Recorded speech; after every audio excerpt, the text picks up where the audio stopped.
Well, what's the crack? You're all very welcome to episode 90 of Buckshot for the 21st of the 12th, 2018, lads. How in the Jesus are you? Apologies if the sound is a little bit funny. I'm recording it on the old Spreaker app on the phone here in a stairwell of the University Concert Hall. It's actually like at the half time of the first show of the day. I just couldn't find any other way to do the old fucking, whatchamacallit, the old intro. So, how are ye? Jesus Christ. We're nearly there, lads. Nearly at Christmas. Nearly at fucking Christmas. Thank you very much for tuning in. If it's your first time, try and subscribe. Give it a gander for a few weeks. There's a few other. There's 90 other Buckshots, and there's nearly 29 or 30 of the old Ramble Pod. You're all very welcome. Thank you very much to all the contributors on Patreon. Like I said, every week there will be obviously the ad-free version go up on Patreon today, as well as an episode of the Tom and Jerry Show from the back catalogue, which is unavailable anywhere else, only to Patreons. So if you haven't heard of Patreon, it's a very simple thing to sign up. If you do appreciate the podcast and you like it and it's your kind of thing, you can tell it's going, it's getting bigger and better. There's going to be more podcasts coming out, obviously, but it'll all depend on how many Patreons we get on board. If that's not your thing or whatever, and you actually want to buy something physical, head on over to the T Republic shop. All the old designs and logos and all the rest of it there. You can pretty much get it slapped on your fucking granny's head if you want with a sticker, or you can put it on a t-shirt or a mug or whatever the Christ you want. Have a gander. Other than that, that's the homework out of the way. The panto has been going well. Don't worry, I'll be telling you all about it on the Ramble Pod next week. I say next week, Jesus Christ, nearly Christmas, but don't worry. I'm going to be doing also, I want you to listen into this one. I'm going to do a Christmas special where I kind of do a bit of a year in review, but also I just want to just answer questions. So if you have questions and you just, or subjects or whatever, feel free to shoot me over whatever you want, and I'll speckle them throughout the thingy. If you don't worry about it. I'll do a year in review, just shit talking basically for an extra long Ramble Pod as a Christmas special for everybody involved. But feel free to shoot me over whatever. Like I said, I will be getting back to the people that have messaged me in the last while. That'll be at Christmas, probably Christmas Eve, I may be slightly drunk even while doing it. So without further ado, I'm going to mow straight on into this because I'm going to be called now in a second to go back downstairs with a giant axe and pretend to kill Snow White. Today's guest, I heard of him, and through mutual friends, they'd said, you're going to be working with a guy that you're totally going to get on with. We just had powerful crack, and we've had powerful. He's just one of those 110% blokes, like soundest skin you'll ever meet. His name is John Sharpson.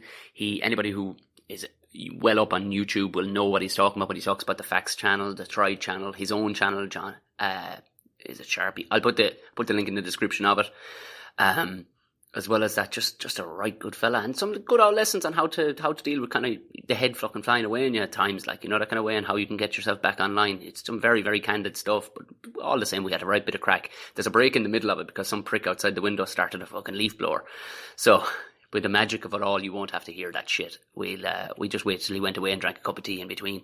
So for now, please enjoy the very brilliant John Sharpson.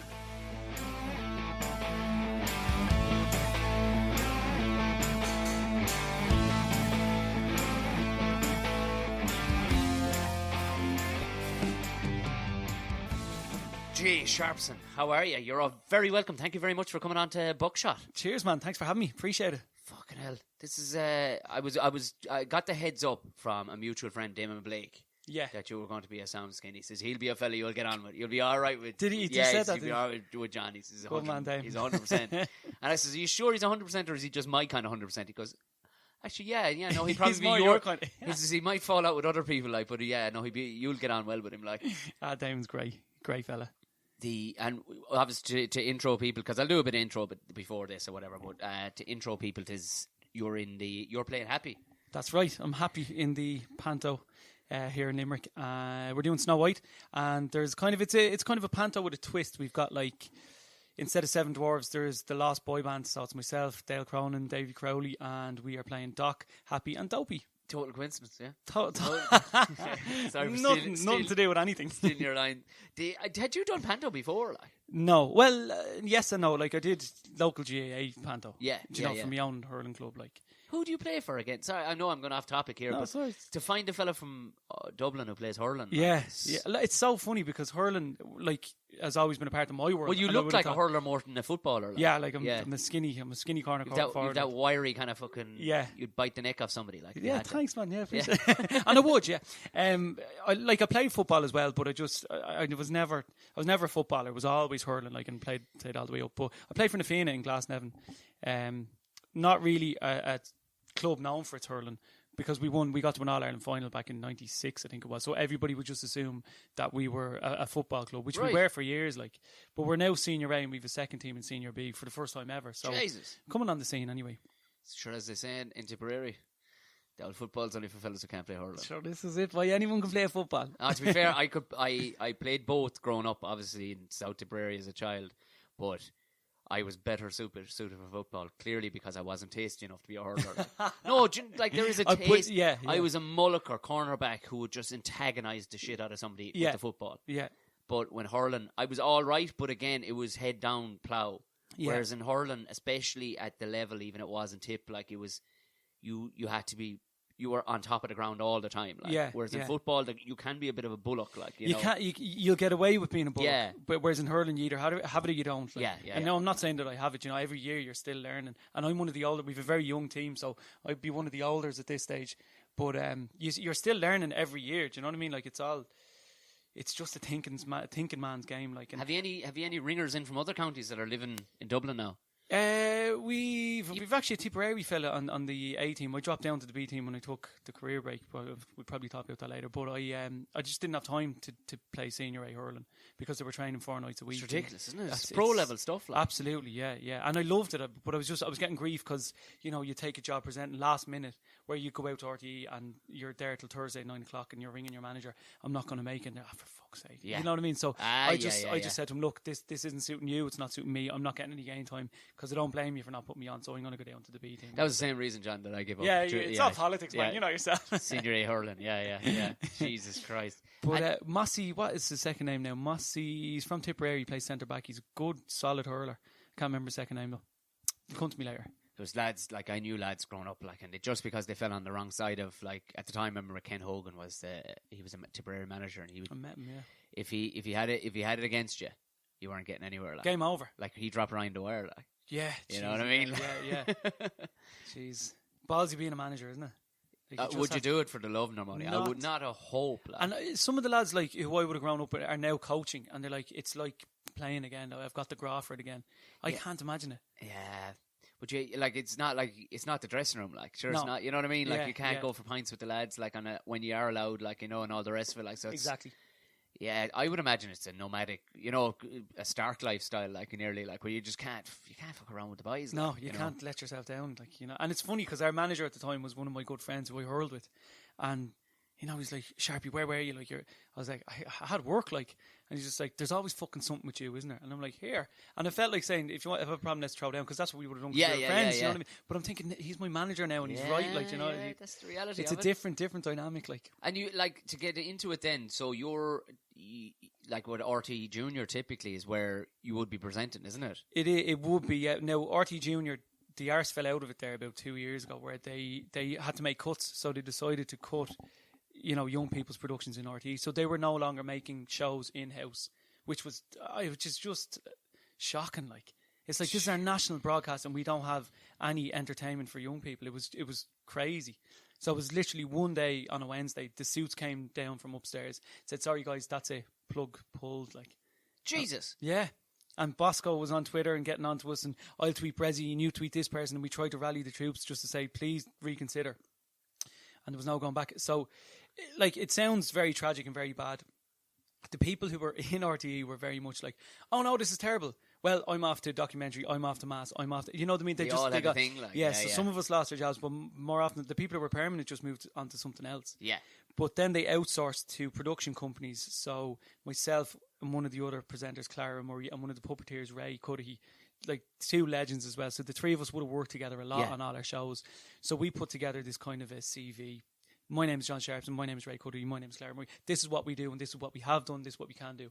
And went around to the production companies and said, look, if you're thinking of submitting anything for RTE Young People's, put us on the bill, because they love us in there.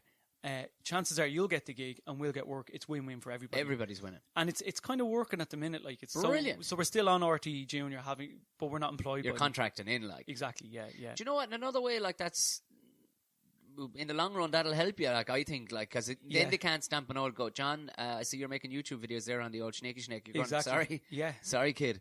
I'm entitled to do whatever I want in my spare time. Yeah. Because I had Richie Conroy on, who's I think we were talking about him, and he writes kids, you know, and he does a fair bit of writing for animation, but he writes for like Fair City and everything. But his dad is Don Conroy, who also wrote brilliant children's books. The Owl Who Couldn't Give a Hoot. And you see, Don never worked ever. Back when they were handing out amazing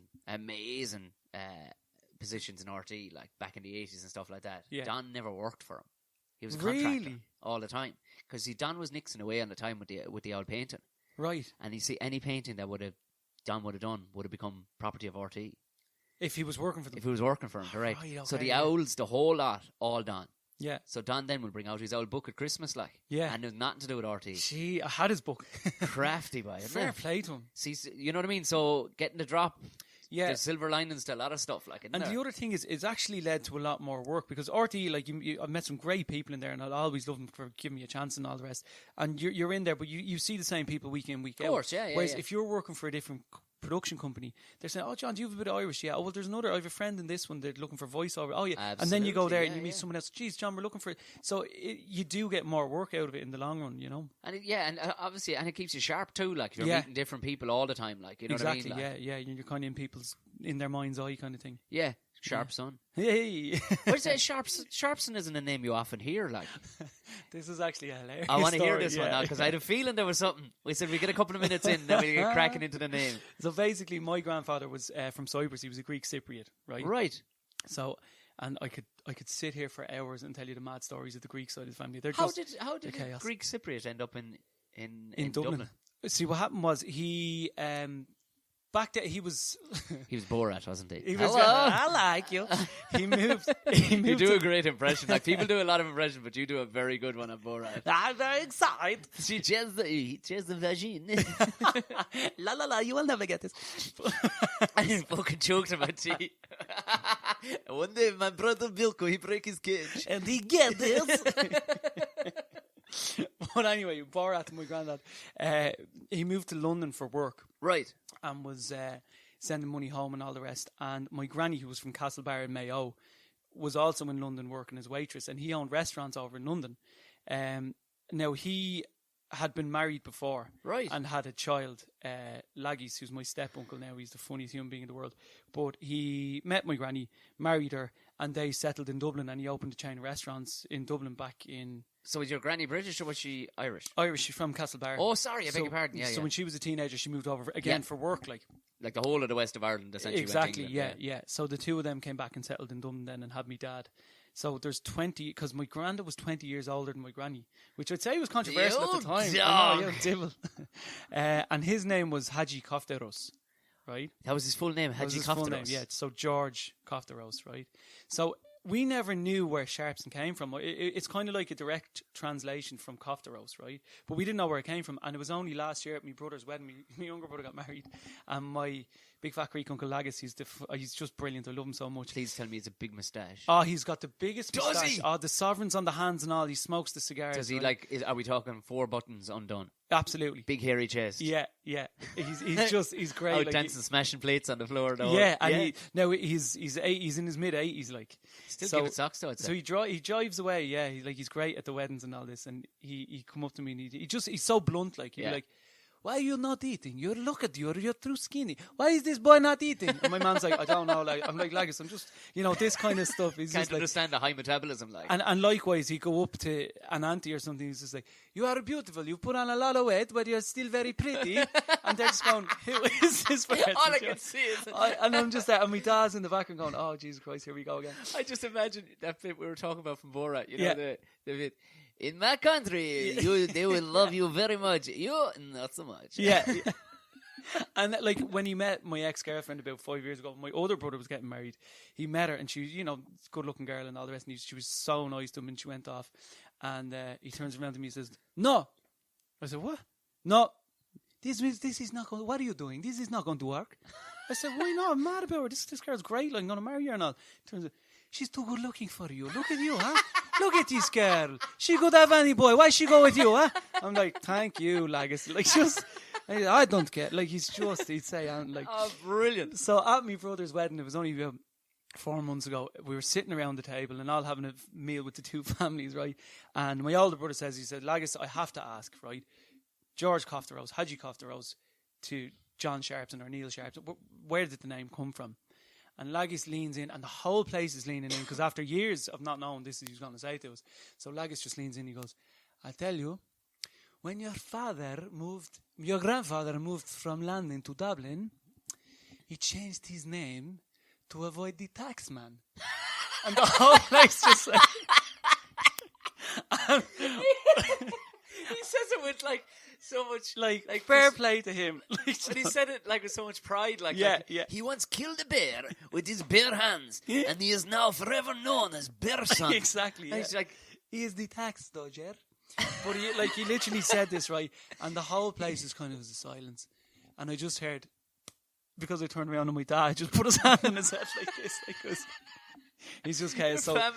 Family's name and legacy. Because I was expecting like, oh, they were knife makers or something, or because they were Sharpsons. Yeah. Which would be the British way of going about it, like or whatever. Yeah. That's. But Cofteros actually means son of the knife. Okay. Yeah, so it is a kind right. of but legally or illegally he changed his name to avoid the taxman. To be fair, if they did do a direct translation, that was your actual name. John, son of the knife. Yeah, that'd be pretty bad. Nobody's crossing that. No, crossing exactly. You. Yeah. You're marking son of a knife back to... Fuck that. Fuck that. Let him have the ball. Got a hatchet of a hurley. Let him have the ball. Because Dean Rock, which I was telling you about, but I wiped it and we're going to do it again. Yeah. But we talked about like growing up with a name like that. You know what I mean? Yeah. A name like Rocky. I said, did you... Because to be fair, yeah, but he says... I think his thunder might have been stolen from his outlet. Yeah, because Barney was Rock, such like, you know what I mean? Huge legend. In like Dublin. if you were just walking around, your name was Rock. Yeah. In normal circumstances, but it was never really something that was made of it. But because I'm always fascinated by names, because obviously mine is so ridiculously Irish. Tom and it can't go. They can't trace it beyond Ireland. Yeah, they've tried, and it goes back to Mahan on Vachen, which is the bear. That's what it goes back to. Class. So, but that's as far back as it goes, and it was basically our crowd. They were chieftains somewhere in Munster, and they basically killed off the last of the bears. Really? Yeah. Yeah. Well, when you say the bear, it sounds cool. But yeah. It sounds cool, but they made the bears extinct. Yeah, jeepers. Because I didn't know we'd just up the road in Alleywood Caves. In Clare. Have you been to it? I've been to it. Yeah. It's unbelievable, and they have the model bears in the caves to show what they look like, little black bears. You've seen a fair bit of the country. Have you toured around with the TV show or what? We not really. We go to Listowel. Myself and Clara go down to Listowel every year for the writers' workshop, and then we do Bloom and stuff like that. But I just because I was a teacher for years as well, so you'd have your summers off, your midterms and stuff like that. So we Mum, we baz off for a while, like so. And now that I've got the camper van, there's no stopping me. Like the camper van is, my brain is doing. Even last night, I was driving home after that gig, like going. Great gig, by the way. Fair play. Anyone who didn't catch it, Tom was in Dolan's in Limerick, and he absolutely rocked it. It was. It's always a good gig. But I turned the corner probably about a year ago, and I didn't realize I turned the corner. And it was Carl Spain said it to me because there we are. Yeah, that's what you're talking about. Because now you're in. You're in now. You're all right. Yeah. And Delamere has confirmed it as well. And I said I didn't realize there was a thing to be broken. He went, no, there is, and you've done it. Like you know what I mean. But it just like it's your 10,000 hours or whatever. Like you know what I mean. So it's shit gigs that make you good. Yeah, it absolutely. really is. You hate your life in the moment, like, but it's shit gigs. Like But I was driving home and I was thinking about the fucking camper. Yeah, because I never the only other camper I was ever in was a brother-in-law's brother, and it wasn't good. Really? Yeah, it wasn't. It was way too small. It was just compromising life. Right. You're like, why would you? This doesn't make any sense, like to me, because you were folding down a fucking bread tray to put your fucking head on it, and it was like, lads, just another foot or two on either way in either dimension of this thing, and you'd have comforts, to a certain degree. And I'm not big even, like, but it just. But your one, it's the Renault Master. You cannot go wrong with a Renault Master, like because there's enough space in it.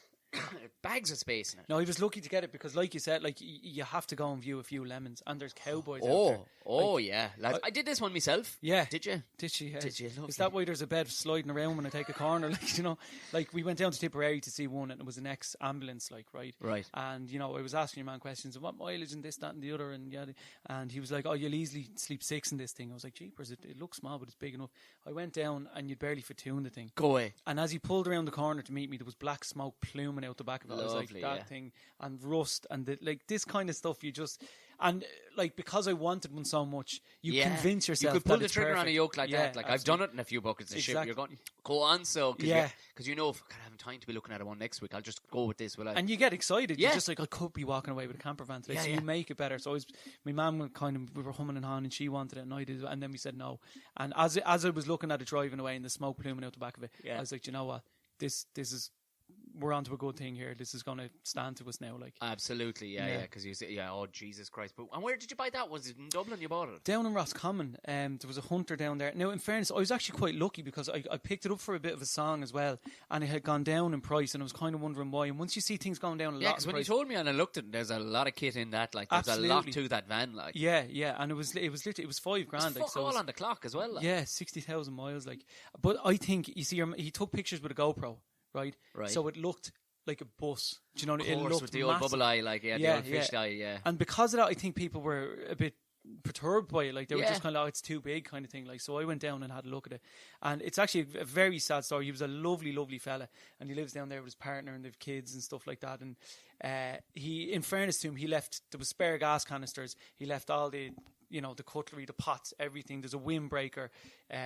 He left it all for us, right? Because he just said him and his son used to go fishing, and his son passed away very suddenly, and he just said, "I love this van. We used to have great times in it, me and my son, but it's just holding too many sad memories for me. So I'd love to see it go off to someone who's going to use it, like." So it was great, and he gave us a load of duck eggs as well, and was showing us around the farm. Stop. Lovely fella, like had tea and scones and all over the handover. Just keep in touch with that fella if he has duck eggs on the fucking go. Like, sure, he actually invited us down. He had a pig on the spit there, like, and he was just like, just want to buzz down, like, and we were kind of thinking we actually couldn't make it in the end, but I would have. He's a gent, like, he was bang on. And have you done a bit of spinning around in it? Yeah, I went, where did I go? Been to Lahinch, been up to Donegal, been to, where else did we go? I was down to Tremor surfing with my friend there about a month ago. I'm down here in it now, obviously, as you know, and we stayed in it here. It's just, you just pack up and go, like, it's great. You can't go, like, you're doing it right, like, because I know we were joking outside of the kitchen now. The other fellow was going, Ireland, that was shite, like, but man, you can have some holidays in Ireland. Absolutely, when you go about it right, yeah, like. yeah. And like the summer that we had just there. Oh my God. It was, and that's the other thing, festivals as well. You're down at EP, you're down at Body and Soul, which because they're like, because the Instagram is growing and growing, like Carlsberg are sending us to this thing and sending us to quality, this thing. yeah. So we got free tickets to EP, Body and Soul. I got an apron off of the the Wild Game Company. That's how you know you're making it. When That's the Wild it. Game. This is it. Well, in fairness, they're good to me. They've sent me over meat and stuff like that. So that's I know what you're talking about, John. As an influencer, I know what you're talking about. I'm socially influencer. So they'd send you off, like, and you know, you so just buy a Carlsberg van sent ticket. you off. That's quality. Yeah, like. yeah, it was deadly. And like we were at EP and we were kind of bopping around and hung over, and my girlfriend Aidan, she was just like, do you mind if you just go and chill in the van? I said, absolutely. So we went back. She had a sleep. I had a cup of coffee on the hob. Watched the All Ireland final on my phone, stop. and then cracked open a few cans. And you're drinking with music in a dry place, and you're getting a night's sleep. It's just the best, man. I love it so much. Fucking hell! Like that'd be worth the $5,000 easily. Yeah. Do you know what I mean? A couple of trips and it's paid for itself. Absolutely. Yeah. Yeah. No, I love it so much now. No, there's still a bit of work to be done on it. Like I do want to give it a lick of paint. Yeah, I know, but it's a great watch. Just wrap it. Yeah. Get it wrapped. Don't fucking paint it. Wait, what's get a wrap mean now? Wrapping it. What? You get a car wrapped now. What's a car wrap? It's essentially they shrink wrap a fucking vinyl around it in any design, colour, anything you want. If you want dicks all over it, they will do it for you. Really, dicks? Yeah. That's what I'm doing. I swear to God. So a vinyl finish on the outside, like? It just, and it looks, they can do them in glass or matte. Right. So, like... Turn it into the 18 van or something. You can make it whatever you want. I would do the first thing into my head was black with the red stripe. Like. Yeah. But they'll do it in Dublin, no bother. Oh, man, I don't know what they do a van for, but they can do cars, small cars as cheap as like €400. You serious? Yeah. Like a paint job and that thing, you're looking at fucking 3,000-4,000. Like, Yeah. minimum. Jesus. But no, I get it. That's telling a great idea. I'll put you in touch. We got a company that I work with every so often. They got 2 Ferraris wrapped. because the paint was just looking a bit faded. So let's just wrap it. And it was Corsa Rossa, which is the red of Ferrari. Oh my God. And just wrapped it. And both cars done for 750 each. That's savage, man. And that was a good quality one. Like. Yeah. But you could get sick of it in the morning and go, right, off with that and get me another one. Exactly, yeah. Like, you'll see like any of those footballers that have camo and stuff on theirs. Like, it's all wrap. It's like changing the colour on your phone, like changing your phone cover. Like. And quite literally. And then whatever paint, say it's a brand new car, whatever paint's underneath is left fully protected. Unreal. So it looks spanking new the day it comes, you peel it off. Do you know what it's called actually, the van? What, the Master? Yeah. You've given it a name? Yeah. Go on. It's called the Jean-Claude van. Because when people say it, they say, damn. Oh my God. I do want to we definitely should though. We should wrap it and we should pitch to one of the TV shows. Yeah. Maybe Netflix, or whatever, or just pitch it to your YouTube channel where we do the running around the country. Yeah, I'd love to. On clean fuel. Yeah, which would be unreal. And like sweating it every day, like the Top Gear, like is it going to break down? Like, you know what I mean? Will we get to the next chipper? Like, you know what I mean? It didn't get down here either. Yeah. But to any of the listeners, just to clear up that little inside joke there, we have a WhatsApp group, as you would imagine we do. And everybody, there was Haley Joe and myself, Stephen and Haley Joe, yeah. We're tipping down from Dublin. You said you get down the night before, down to Limerick here. Yeah. And then a video went up of just outside Junction 14. And when I say just outside Junction 14, I mean they made the junction. They made the little drive down to the petrol station, which many listeners will have heard me podcasting from. Right. And down the plaza. Yeah, made about... What it was 14, not Obama Plaza, was it? No, it was Obama Plaza. Was it Obama Plaza? Sorry, so Obama Plaza, you made it down to like South Offaly, North Tipperary. See, we were hungry as well, so we said, I'll tell you what, we'll get as far as Supermax. Moneygall, and we said we'll stop there. And then I was looking, the old the diesel, the meter was just going down, and then it just went dunk at the end, which is, I know your man said to me, just so you know, it'll go down like. So you think you've got a good bit, and then all of a sudden you don't really have a good bit. And then I drove over for another 30 kilometres on it, like. So we pulled in, and I swear to God, as we were driving up to the pump, it just went, and I went, oh. And I thought it cut out initially, tried to start it, nothing. So I had to get out, fill up a little canister, run over, fill up the canister again, run over. And it didn't for a while, like I had to jump start it. Because when I saw the video go up, I went, oh no. Yeah. Because that's a diesel van that hasn't been driven in a while. There's going to be a fair bit of sediment come up. But you did the smart thing. I was on the hill, so I couldn't jump start it. What the hell is that? So I couldn't jump start it. I had to jump it from reverse. Hold on, I'll just pull in the window there because that's going to be lovely for the listeners. By the magic of all that, John, we're back. Your man and his fucking leaf blower. They wouldn't blow a fucking leaf from one end of the ear to the other here. Not a bit of it. And there was two of them this morning that woke me up as well. They were out there. How many fucking leaves can there be? It's exactly like it's in middle of December. Like. Relax, lads. Relax. Chill Do you know what that is now? If ever I saw, 4:45, half 3 job. Yeah. That now was shoveling light into dark corners if ever I saw it. Absolutely. Trying to wind down the clock. Because tomorrow's Friday, chances are it's last day, and there won't be a stroke done tomorrow. Exactly, yeah. You know, there's probably Christmas out on the tear tonight. Yeah, Christmas 2 for drinks 1 tonight. bombs. They're probably coming to the fucking panto. Yeah. You need to get these leaves out before we go to the panto. Fucking hell, like. Yeah. I have no idea what we were talking about before that. I haven't a notion. We'd gone into the van, the story about the van. Yeah. We were talking about Let's go back to how the presenting and all that came about. Like, what did you study in college, or how'd you get into it? Like, it's actually funny because before we at rehearsals on day one for this panto a couple of weeks back, we were sitting around having lunch, and you're kind of getting to know people. And Dale Cronin, he's been in a band, a great lad, and he's 2 out of the 3 of us in the panto. And Dale was talking to one of the dancers, and he was saying, "Oh well, I studied in Leicester." And I was there eating my ham and cheese sandwich, and I was like, "Oh, in England." And everybody just turned and looked at me, and someone said, "Leicester College of Art and Theatre," or something like that. I was like, "All right, yeah." And they're like, "It's a good college." Like, I was like, "Okay." And they're to like, be fair, you're looking at me now, and I've known Dale now 2 years, yeah, and I'd still go. In England? Yeah, exactly. Yeah. And no one was rude about it, but they were just saying kind of, like, "John, where did you go to college?" I was like, "Pats." And they were like, "Sorry?" I was like, "Yeah, Pats. I did an arts degree." And I was like, "Oh, I'm a teacher," because I'm a primary school teacher. That's my trade. Like, and they were like, "But like, what theatre school did you go to?" I was like, I've never danced in my life, like. Yeah. And now it's obvious. You'll see it on stage if you're from the Limerick Panto, but I'm not a dancer. You and me both, John. We're all right Exactly, there. We're okay. But they're kind of like, so how did you get into this? I was like, okay, well, I was a teacher for a good few years, and I just found myself kind of, like, I got made permanent in my job, so it was always, okay, go to school. I wasn't great in school, I was an absolute tosser, but I got a decent leaving cert, went and did an arts degree, then I went over to England and did a postgraduate in teaching and came back and have been teaching here ever since. So there was always something else to aim for. So then I got the teaching post, and then it was like, okay, after 3 years you get made permanent, and that's your lot. Yeah. You know, you get your summers off paid for, you don't have to worry about anything, you can take your career breaks, etc., etc. And I just kind of felt a bit deflated. They were like, congratulations, you're permanent. And I was like, okay. So you've reached the mountaintop. Yeah. I was like, is that it? I'll either go and be a principal or this is me for the next 40 years.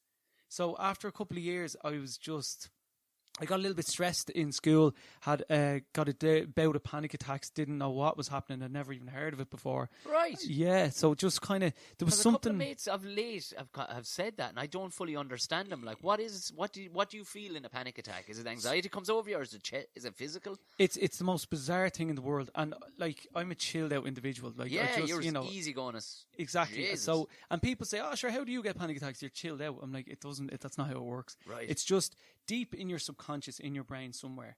There's something that isn't sitting right, or something you haven't addressed, and it's not this big epiphany like, oh, I was, touched as a child or something. Like, it doesn't come like that. Yeah, it can be just a gradual build up of stuff. So I was literally sitting in my class, and the next thing, I'm having a heart attack here. The heart starts going. You start sweating. The adrenaline, bang, and you're terrified. So it's the worry comes up, because I've gotten them moments, but they weren't as extreme that I would sit back and go, what was that? Oh, that was earlier. That was definitely a thing. Yeah. I just go, you just get bouts of Jesus Christ Almighty. Absolutely, yeah. Extreme versions of that, so. Yeah, exactly. And more often than not, it's just, I mean, you can, if there's a cause for that, if you're going on stage and all of a sudden, oh Jesus, you can associate it. Yeah, that's nerves. Yeah, do you know what I mean? And your body goes into overdrive. Like, but it was kind of happening. I'd be there eating a sandwich at lunch, and next thing I'd jump out of my chair and be like, oh my god, something's wrong. And it's just this impending sense of doom. Right. And you get terrified, and you think the world is falling apart. Right. So it happened. Kind of like Leitrim. Exactly like Leitrim, right? So if you can imagine. Only saying that because friend of the podcast, Catherine Lynch. Go on, Kazar. She loves Leitrim. She loves Leitrim. She's like, Leitrim's a hooer to get to never. Anyway, so you just get this really, really scary feeling. So, the first time was like, oh my God, what the hell was that? And you go about your business and you don't think, but it started happening more and more and more, and that's when you kind of need to address. Yeah, you don't want to be driving or something with that shit coming over you. Like, people say that, but it's funny. Your body won't let you have a panic attack if you're in that situation. Like, you can. I've had panic attacks in the car, but at the end of the day, there's nothing actually physically wrong. Okay, yeah. So you're not going to veer off the road or anything like that. It's not as if, you won't lose control of your limbs. I'm with you. So, and that's a fear that people have. So I said it to my mum. I just said, look, I'm going through a bit now.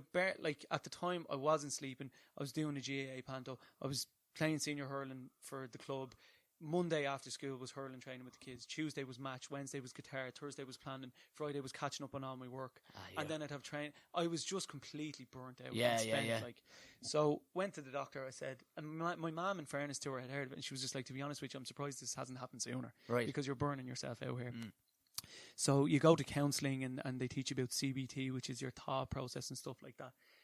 And it's amazing stuff. It's really, really amazing. Like, what was the crux of how they approached it and how you dealt with it then? Like, because this would be handy for listeners, because everybody has a fucking freak out. Like, absolutely, yeah. And if you are going through something, you feel like the things you go through, why me, and you fight it, and you look at yourself in the mirror sometimes when you're feeling good, and you say, I'm going to fight this thing, because I'm an animal and I can do whatever I want. But you're not going to win the fight like that. That's not the approach. You can't just be stubborn and say, that would once upon a time that would be mine. Punch Absolutely. The wall, sort this shit. Yeah, exactly. And I probably, to be fair, I probably lashed the alcohol too hard too. Like, that's the thing. People hit the bottle as well, and that's fine. Like, okay, it's not fine, but like, if you are feeling especially anxious, you do have a drink, it's going to take you right back down, which is a dangerous thing to say. Yeah. But if you need a quick fix for that moment, like, let's say it's like having a puff of the old weed, like, you know what I mean? If it works for you and you don't do the dog on it, exactly. Yeah. But ultimately the therapy is what has, like, you know, that's what helps. Right. And that's what did it. But I just said, you know what, I need a change of pace here. And I'd always, you know, I grew up watching The Den like every other Irish Had kid. they you know? had therapy suggested that? Maybe, John, you might want to look sideways a small bit before you look forward. Like, Not really. It was therapy. Just like, okay, for the first 4 weeks of therapy, you're spending €70, and you were talking for an hour. right? And they don't make you feel like, you know, they're not there to give you a hug. Yeah, They're there to give you the tools to fix yourself. right. And you'll learn things about yourself, and you'll say something that you didn't think. You think it's just a throwaway comment, and all of a sudden you can feel the anxiety building up inside you because you've touched something right to the core of yourself that you never knew was there. And they know how to probe you and say, you know, you'll be telling a story about the zoo, and ultimately they'll go, "Who are you with?" And you'll be like, "Oh, well, it was my family and my cousin's family." You know, and what do your cousins do? And I'll talk about that. And I said, "Oh, Jesus, I actually had a fight with my cousin." And you'll burst out crying Jesus. over something Yeah, that's yeah, deep, yeah, real, yeah. but they just know how to fix it. And once you touch on it and get it out of you, the feeling is amazing. I can't Were you describe lighter it. walking away from that situation? Absolutely, Like, yeah. So over, you know, and I went to therapy for a good long while, like just to make sure that I did it right and stuff. And it's I'm pleased to say anxiety doesn't bother me in the slightest anymore. Like, and even if I was to have a panic attack, I know exactly how to deal with it. It's not going to stop my day. yeah. So it's massive. But sorry, I'm sidetracking. Between the jigs and the reels, I decided I was going to take a career break from school, and I just, you know, I moved back home into my family house, and I just said I've always wanted to be on TV and present a kids' TV because I thought Ray Darcy on the Den had the best job in the world. Oh yeah. So I just said that's what I'd love to try, and if it doesn't work, it doesn't work. But I'll just give it a bash, and I have to make a decision now at the end because I've been out 5 years doing what I'm doing. Right. This is year 5, and you can only take 5 years on your career break from school. Oh, right, So right, come right. February now, I have to decide if I'm going back to school in September or keep doing what I'm doing. And every second day I change my mind. Jeez, and what school was it? It was out in Clonee, Mary Mother of Hope Senior National School. It's Right. Great school. Like, I mean, it's a tough one, like, isn't it? Because I mean, you're as you said, like, so RTE went tits up on you at the time, like, so nearly that was a decision, or you could have just gone. See, if I was reading it in any which way, and I'm older than you, Marginally. yeah, but I've I've been on a rough road, John. That's next episode. Tom O'Malley does a podcast with himself. That's Tuesdays. Tuesdays is the Ramble Pod where I verbal diarrhea basically, but it's but that's actually my therapy more than anything. It's just, but that's it. It is. It genuinely is, and people have messaged me and stuff. And I was saying to the listeners last week, I will be getting back to everybody over the Christmas once the rehearsals settle down. We're into a steady flow. We have a nice gap in the day. I'll be emailing back people and stuff like that because people, you don't realize how you're affecting people. Going, man, like I had a fucking dose in my head now, and I'm listening to you, and I'm going, Jesus Christ, I wasn't even intending on giving you that. But absolutely, yeah. The fact that I was going through something and my head was fucking exploding for something. Yeah. I'm delighted that we can share this because in itself has become therapy. But that's a huge thing, that if you say something and this is what I was feeling, if someone else is feeling like that, just knowing that someone else it's is going brothers through and that, sisters in arms, isn't it? Like, it's literally holding hands and we're going to get through it together. It's literally, oh my God, I can't believe that you said you had fears about killing your girlfriend in your dark moments. Yeah. And they're like, I felt like that and I felt like a psycho. Now I know it's grand because you're grand. Do you know what I mean? It is, absolutely. Because and that's the thing, like, I was a bound up fucking animal, like, back in the day, like, especially when I was working in construction. I had a reputation for being a fucking animal because I'd learned off an animal. Yeah. But what he was doing worked. Like, everything he had, I wanted. Right. He was able to strike fear into grown-ass men from 400 yards away. When they just saw the colour of his jacket coming around the corner. I heard fellas talking about it and I went, I want that. Wow. I want the that. Power. Yeah. It was just not so much the power, but the job can get done. I just saw it as being much more efficient if people were frightened of you. Right. Because there'd be no fucking around. Yeah. And the job getting done was always paramount. Doesn't matter what you have to do. Somebody has to die in the building of this thing. It's getting done. It's getting done, right. Like. But it was as you start to go into comedy, and comedy breaks you down. Yeah. Like, any ego you had before that, it breaks you the fuck down. It's yeah. gone, like. So that was nearly therapeutic in its own sense. But getting back to when the decision, and I'm sure, I mean, you know, you will make it of your own. But if we were looking at it from my point of view, when RTE kicked you out the fucking door that time, you could have easily gone back teaching then. Yeah. And you didn't. No, that's you true. You said, I'm going to go start up this business. Yeah. Do you know what I mean? Like, and a lot of that is stubbornness. Oh, I'm with you, but like also it sounds to me like the planets were aligning a small bit differently, and you were kind of going like, can you put the toothpaste back in the tube, John? Is what I'm saying. Like, you know what I mean? That's exactly it. Because you're going to be back in there. I'm no doubt it's an amazing school, and it's probably even gotten better because schools are getting class. They're amazing places to go. Oh man, like we went to a rural school that was old as hell. There was still corporal punishment. Seriously? Yeah, and it would be in the late 80s. I was born in 81, so through the mid 80s, I suppose I went in school at 4, from the age of 4 till 7. Yeah. Beaten every day. Are you serious? Beaten every day, yeah. With a cane. Jesus. Every day she lit me up. And I didn't, because I was a tough old gnarly nut of a kid too. Yeah. Weirdly, I didn't see a problem with it. Because you're not used to anything else. Well, I wasn't beaten at home. Yeah. Like, there'd be the old threat of the ash plant, and, you get a clatter of a hurley across the arse, just messing every so often, or, the wooden spoon now will come out, gee. Yeah. And because, again, I was a tough old goat of a youngster, like, we all were. Like, were you always a tough young fella? Yeah. Right. I was determined to go around togs off everywhere when I was young. Freezing cold, no shirt on at all, shoes, socks gone. I described myself one morning when it just came to me one morning. It was on 2FM, and they were like, "What sort of a young fella were you?" Like, I said, "Do you remember Mad Max 2? That little young fella with the boomerang? Yeah, that was me without the tan, right, or the class haircut. Yeah. Do you know what I mean? Just a little, like just a savagey little hooer going around. Just a little. So I didn't, and I just didn't grasp it. I didn't grasp. Sure, what's the problem? This one wants to light me up. Fucking go for it, Teresa.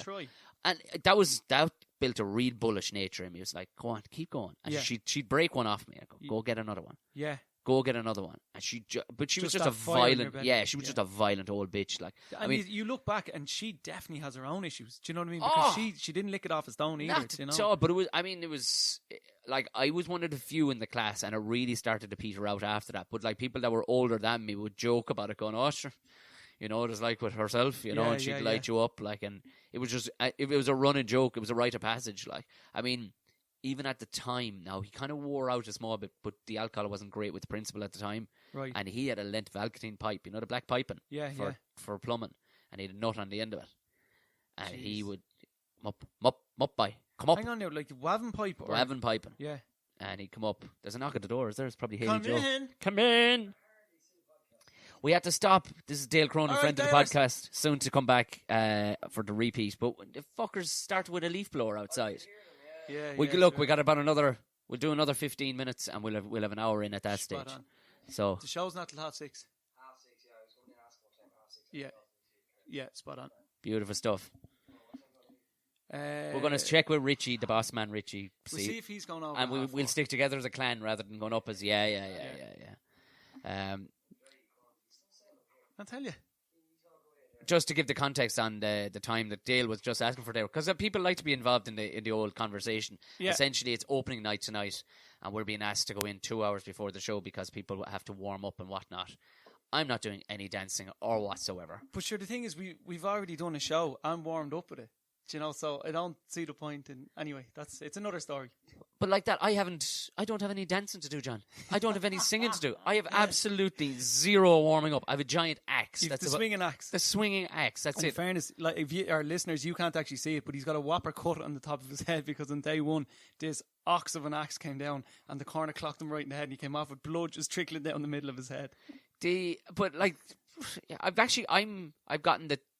I gotten? Yeah, I twisted my ankle the other day in the new boots because there was no grip on the bottom. And Panto on stage? Yeah. Really? Yeah. And you heard about the unbelievable dive I took, the unbelievable hopper I took. Oh yes, 2 feet off the ground. It was apparently impressive to see. So apparently it's 3 in a row according to Haley's World of Theatre superstitions. Because Haley Joe has just been brought up in the theatre. Yeah. Like last night was her first ever time in a comedy club. Really? Never had darkened the door of a comedy club. What? Yeah. I was like, what? And she goes, Tom, all I know. Because we were talking one of the days last week about anthropology. Yeah. And about why people's faces are shaped the way they are. Why they, I suppose the Mongolians, their eyes are quite closed. It's because of the winds across the plains of Patagonia. And these things, and Patagonia is a different place. But this is amazing. I said, this is why we've strong jaws, and typically you'll find people in performing arts tend to have strong facial. Look at all of us. I said, we all have definitive chins. I said, mine probably bigger than most. I look like Desperate Dan. But I said, you have a proud chin, a strong nose. And she said, oh, yeah. And we were talking about a person who came up in conversation. Yeah. And I swear to God, didn't walk into the room at the time, who has almost no chin whatsoever. And I was saying, look, it's bad breeding. I says, it's just like dogs, because we'd started off with dogs and how they happen and all the rest. She goes, and this was blowing her. She goes, how do you know this shit? Yeah. I says, well, how don't you know it? What else? I know you're an unbelievable artist at what you do, but how in your downtime does something not go, I wonder what that is? Yeah. And I'll find, she goes, I wonder about things all the time, Tom, but I don't go and find them out. I says, you need to meet Mr. Google. Absolutely, yeah. And I says, YouTube. I would take you on a journey of interesting things that will fill your year. And like Hayley is a smart girl. Like she's unbelievably a smart girl, amazing singer, dancer, and actress. She has the full package, but the problem is I think she's gone so deep into that world, the theatre world. Yeah, that like she's happy to lock in like a Marine, basically. I suppose just block out the fucking the shit on the outside. But it was like all this stuff. But it was funny, like that when she said it last night. I was, this is yet another thing that. She goes, I am, and Evan had never been to one. What? I said, you live in London. Sure, Evan introduced you and he nailed it. He introduced Carl. Yeah. From down the back. He goes, will I do it? I said, yeah, do it. And then out of nowhere, the kid who's never been in a comedy night just turned up and said, ladies and gentlemen, put your hands together for your MC of the night. It's the hilarious Mr. Carl Spade. I was like, is that No, Evan? he actually ripped him as well. What did he say? He ripped him. He says, well, I said, rip him with something. And he went, all right. Please welcome to the stage, ladies and gentlemen. Or first of all, welcome to Dolan's Comedy Club. Please welcome to the stage the man, the myth, the legend, and not in this year's panto, Mr. Carl Spain. He did. I was nearly fucking dropped. Unbelievable. And next thing this morning, he goes, I had some night last night. I was fucking delighted for you. Yeah. Couple of drinks, laughing me whole off out with me mates. That was class. And you're up on stage and stuff. I'm going to go to a comedy club again. I went, whoa. You've never been to a comedy club? He went, no. Oh, it's a great night out. Like I said, you live in London. Yeah. You can't fall over without falling into a fucking comedy club in London. Like. Yeah. So it was just, it's good to break ground for these people. Absolutely, yeah. Show them a different world that they're not.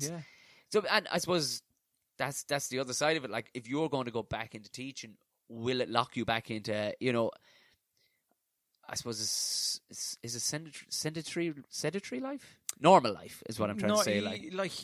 I don't know is the answer, because you're so tired teaching. Like, it's, people say, oh, it's 9 to half 2 and you get your summers off. And all the rest.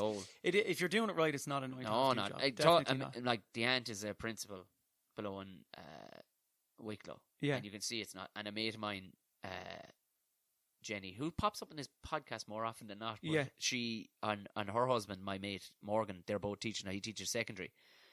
And both their days, like Jenny's got to be in early, like at 8 or whatever. Yeah. And then afterwards, then you got your projects, and also you got to keep shit fresh. Absolutely. Yeah. And you're constantly adapting. Like, it's like a doctor. There's always new medicines that you have to learn and adapt. And this is how we treat this now. And this is how we teach this now and stuff like that. And it's a great job. It really is. Don't get me wrong. Like, I had some great years teaching. And even in the classroom, it is quite like being on stage, because sometimes, when they're finished, if they've done enough maths, you have to gauge their interest. You go, whoa. And all of a sudden, what? I was just looking at that tree over there. There's a squirrel. Did you guys know that squirrels? And then you launch into your different lessons. So you kind of have to be constantly on your top. Well, that's good teaching. That's good teaching. Like, too, school is a very different place. So, like you said, like when I think of you going to school and getting lettered, like, yeah, you're walking out and you've got a handshake. A specific handshake with each kid, or a little inside joke. Yeah. And you give them a smile because you don't know what's going on at home, and that smile that you give them could be the only smile they see that day. Yeah. You know what I mean? So, and like they skip into school and they skip out if it's a good school. Well, that's the way to do it. Like, so actually, genuinely, and what was hilarious is that, like, so we left and went into first and second class, which was my best friend at the time, his mother. And she didn't lay a finger on anybody. Loveliest woman ever taught us amazing levels of history that really weren't probably necessary. Let's just say the lady was quite Republican. As soon as you said levels of history, I was like, I know exactly what you're talking about. But in fairness, then obviously there was things like Gandhi and stuff came up, and it was like, and I remember learning about Buddhism and stuff, and but anyway, it was an interesting one. But she used to beat us, but it was like motherly beating. But in fairness, like, she did have a plastic pipe. And she would hit you a crack. Now, it was more symbolic. She knew what I was. Now, the other one didn't touch him. Right. Because she knew her colleague was only across the corridor. Yeah. Also, the kids she didn't touch, she pretty much probably hung around with outside church on a Sunday. Gotcha. Or played 45 up in Nelly's on a Monday night. Right, okay, yeah. So, I was one of maybe 3 out of the whole class that got a whooping. And then we did your man. So, it was kind of beaten the whole way through. But I suppose you're looking back, you're going, Jesus Christ, you could have actually been a terrorized child altogether. Like, just, but I didn't really think about it. But the school was very 80s/70s, dark, dank looking. Did you like school? Like, I did actually, yeah. Did you, yeah? I loved playing sports. I loved hanging around with the boys. Yeah. And mullicking with the boys. Yeah. Fighting and busting balls and fucking leaping over walls and fucking getting cut. And I just loved that shit. Yeah, just coming home filthy. And knackered. Yeah. And then another I loved fucking eating. I eat all around me, like. And my all-time favourite up on my pastimes. fucking BMX band, booting home, like. And I never felt the need to tell my parents either. I don't know why, and I don't ever remember thinking. Because I say you were a happy child, so you didn't care. I didn't think I was bold, and if I said it, I was going to get in trouble at home. I just didn't think it was worth saying, like, you know, like. And it was only about 5th or 6th year my girl from up the road totally ratted out your one from years previous, like. Really, my mother said, "All right, jeepers. well, let's have a set too, because you don't cross Mary O'Mahony. Well, you'll do it once in your life, like you you know. Is your mum? Yeah, Jesus. But it was, but I was asked to go back there. My sister went back there to give a talk on science. She's very good with kids, right? And I was telling you, she's a scientist down in UCC. That's right, yeah. And she went down to give a talk, and it's a very proactive principal there, young principal there at the minute. And she asked me, she says, "Would you give out the medals? Because the school GAA hurling in Camogie have won all round them this year, like." And we're having a Tipperary footballer come, and I think, was it Brendan Maher? Somebody came anyway to give him. It is a luxury to have, you know, absolutely, household names quite low, you know. Yeah. And they said, would you give the talk on it and present the lads to bring the kids up to so say, nearly emceeing the gig. emceeing the gig essentially. And I joked about it. I said, I'm not touching this without a ton of money. I said, obviously I did it for nothing, but I said, I want a red carpet, and I said something else, and she did it. And she not only did she get a red carpet, she lined it with like candles and everything, you know, like. And she totally trumped me. She basically went, "Here you go, bitch." Yeah, and it did. But I walked in, and the school was so brightly painted and clean and fun looking. And you know, already I was like, this is already a place of fun learning. Like, you know what I mean? Yeah. The kids were unbelievably well behaved. Do you know and not a stick inside or not a waven pipe inside, like nothing needed. And like we were probably like, it was, you're fighting fire with fire. We were probably, like, when I was thinking back, I was probably a bit of a fucking savage, but probably in a rebellious way, kind of going, sure, what's the worst that's going to happen? I'm going to get a bait. Sure, so what? Exactly. Yeah. Do you know, like, once that fear is gone, you don't care. Not at all. You do fuck. Like, exactly. And I didn't feel. I don't think I genuinely felt pain, or at least if I felt it, it didn't have the same dramatic response to my brain. Yeah. It was like, bitch, I fell out of a tree last night. Yeah, exactly. Yeah. My left ankle is broken. Yeah, right now, and I got bitten on the leg by a badger. What can you do to me today with that little skinny stick that you brought from home? Light it up. Go for it, Mary. Go for it. Girl. You know what I mean? Like, so it was. I don't think I had that, but there was a bit more savagery to us, like, you know, that kind of way. But I didn't see that in any of these kids. They were all these brightly faced, happy little fuckers, and they're going. Which in one way is a little bit sad as well. Like, you don't like that wildness in kids. Yes. Yeah. You don't want to. I don't want to see that go altogether. You don't want to see, like, dead all children, I call them. Like, you know what I mean? Just bleached fucking personalities where they're just going to all because now who knows?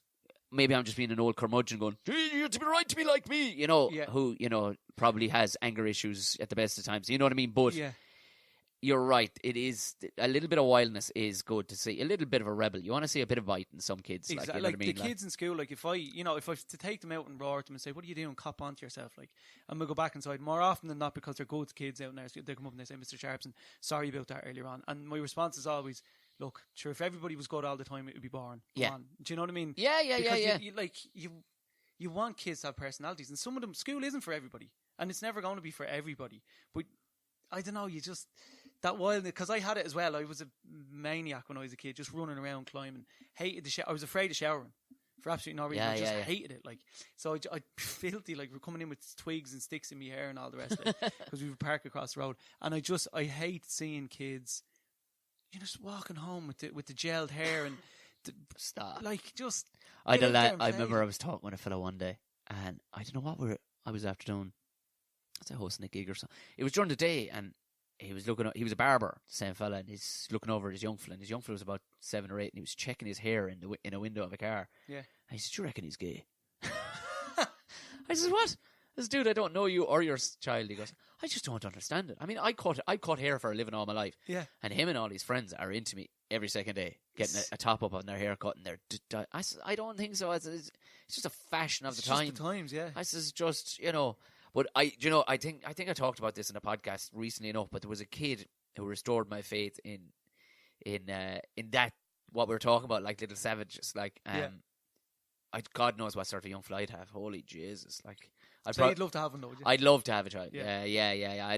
We're married now 2 years. I'd say we'll probably start down that road. All right, like, because I'm old enough now where I've gotten my own level of madness out. Like this coming from a man who's professionally walking around with a giant pretend axe for a living. Like, but I was down at my sister's place in Kilworth, outside Cork, small little village, and I was dropping something up to a neighbour's door for her. I can't remember what the hell it was. It was a pump for some yoke, and I said I'll drop it up to the house, and this little young fella came busting up the footpath beside me, and he can't have been older than 4.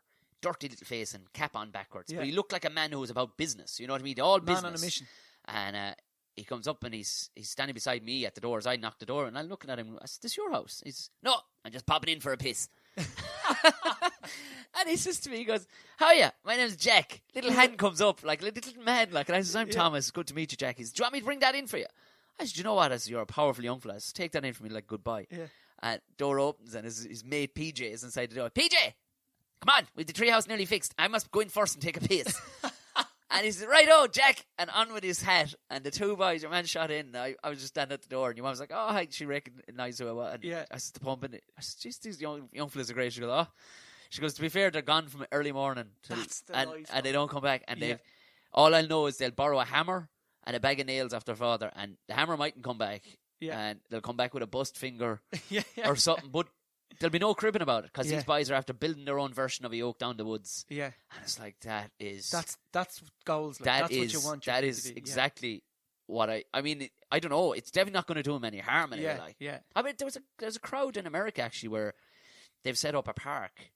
And it's all hammers and nails and saws and everything, and it's watched by teachers. Yeah, but parents stand around outside the caged area or whatever. I know it sounds weird, like, but it's to let kids have a slap of a hammer, like, and bust an old bit of timber and pull a nail out with the tails, and maybe can hit their hand a clatter or whatever, like, or maybe, and teaching them how to use an old saw, and it's all broken bits of pallets and stuff like that. That's what you want. Like, we used to go around raiding skips, and we'd build. Like that, we'd be out in the back garden building cabbie houses, like exactly. And when we grew out of that, it was skateboard ramps. So we go around and rob all the pallets from here, there, and everywhere, like, sawing them up. And we'd be there till 12 o'clock at night in the garage, like, with the buzz on. My man be like, "Here, look at the neighbours, like, lock it up." And we'd be raging. You'd back out the next morning, hammering away, and like that, taking lumps out of yourself, like. But that's how you learn it, like. And we'll Lord knows we may be due back at the theatre in a minute. Tell me quickly. Well, not quickly, as fucking long as you want, really, about, because I have no idea about YouTube or how it works, because you have quite a, you're very active on YouTube, aren't you? I would be, yeah. I've only got my own channel. I used to have one, John Sharpson, your man who does the voices, it was called, and I put up a video of me doing impressions in the kitchen. This is when I first took the career break, and I was just messing around, like, and I was like, how am I going to crack this? Like, and I did a course in the Park Studio for TV presentation and stuff. It was just every Saturday morning kind of thing, and it was great crack and all the rest. And so I started a YouTube channel and just put up a video of me doing impressions, and it went super viral. I was like, this is going to be easy. Yeah. And then that was the end of it. Yeah, right, yeah. But having said that, because this new YouTube channel called Facts saw that video, and they were looking for an impressionist to do a video of this little animated man going around the country. I remember that. Yeah. That was fantastic. Doing all these impressions, and they threw me a few bob for it, and that was great, and it went viral. So I was being a contributor for the Facts channel, and then I met an interesting character called Leather Jacket Guy, who started his own channel, which is very successful. He's got 180,000 followers now, I think. Jesus. And I was with him last night doing a live show, so I'm a bit fuzzy headed this morning. And people send us drink and food from all over the world, and we drink it and we spin the wheel, and they donate. So I'd say, like, he made a good €2,000 yesterday in a live show. I'd say, what? Just from donations, people saying, "Here's $50, happy Beermas," he calls it Beermas, and have a shot of whiskey on me. So we drink it. So we get drunk, and the thing is, like, it's amazing, like, and you get a lot. It's a whole community. This is some Black Mirror shit, like, right? I mean, Like Absolutely. Like they're So, called the beer crew. Or the kind brew of- crew. in a kind of way, John. Yeah. You know, like those. I know what you're going to say. You know what? And With all the the big listeners grin on know what your I'm face, fucking yeah. saying is. Well, what I'm saying, John, is where would the money get you? Like if somebody was willing to give a serious Have donation. you ever heard of bongo cams? We had one guy who donated. He super chatted $400 in one night. Jesus Christ, Yeah, in almighty. €100 installments. We lose our shit with them, and send them a Christmas card and stuff like that. But it's amazing because the brew Send crew. me your dirty jocks, John. This, you get some weird things as well. I've no doubt. And they really in as well to be like, oh, I heard you speaking Irish. Where would I learn resources, or where would I? Because I'd love to learn. And you send them links, and then they get back to you. I'm so sorry, my brother's really bad into drugs. It's just tough sometimes. And I'm like, no, I'm sorry.